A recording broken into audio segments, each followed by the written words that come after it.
ఇంటి పక్కోళ్లను ఎదిరింటోళ్లను చుట్టాలు దోస్తులను పిలిచి కేకులు కటింగ్ చేస్తారు. వాళ్ళ పేరు మీద గిఫ్టులు వంచుతారు, దానాలు చేస్తారు.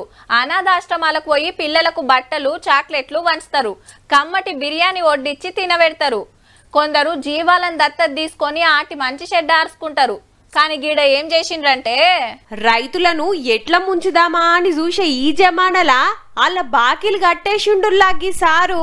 అట్లా అని 10 మందియో 20 మందియో 1,00,000 2 లక్షలో కాదు, 290 మంది రైతులు 90 లక్షల లోన్లు. సారు పేరు బాబుబాయ్ జీరావాలా. గుజరాత్ రాష్ట్రం సూరత్ ఉంటాడు. ఈ రైతుల పేరు మీద వెనుకటెవలో సొసైటీ పైసలు తీసుకుంటే కట్టాలని నోటీసులు పంపేదానిక తెలియదట. ఎందరిని కలిసినా ఏ ఎంక్వైరీ గాలే, ఏ ఫాయిదా గాలే. పాతే అట్లనే ఉన్నాయని కొత్త ఇస్తలేరట. పాస్ పుస్తకాలు ఆఫీసులనే పెట్టుకుర్రట.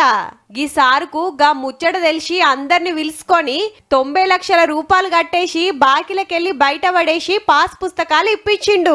తల్లి మాసికం నాడు ఇంత మంచి కార్యం చేసి పుణ్యం కట్టుకుండు. అందరు సుతా సొంతూరోళ్లే. పుట్టిన రోజులు పెండ్లి రోజులకు పేదోళ్లకు పాలు పండ్లు వంచుడే గొప్ప అనుకుంటే ఎవ్వరు చేయలేని గొప్ప పని చేసిండు. సారేం బిజినెస్లు చేస్తాడో గాని ఏ సర్కార్ చేయలేని పనులు చేసినందుకు జేజేలు వలకాల్సిందేనబ్బా.